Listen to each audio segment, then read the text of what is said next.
अनेक रूपे. तू आहेस मातापित्यांची सुपुत्री सुकन्या, तुझ्या बहीण भावांची तूच भगिनी. शाळा कॉलेजमधील तू एक विद्यार्थिनी, जमवतेस तू स्नेहाने भरपूर मैत्रिणी.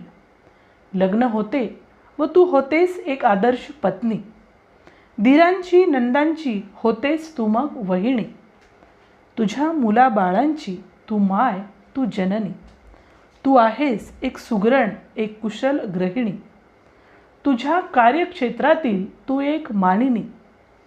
काकू, मावशी, आत्या ह्या पदव्या मिळतात कालांतराने. समाजकार्याची तू धुरा सांभाळतेस, बनूनी समाज प्रबोधिनी. नवनवीन क्षेत्रात विविध शोध लावतेस तू ब्रह्मस्वरूपिणी. अनेक नानाविध विद्येत तू पारंगत झालीस, तू सरस्वती.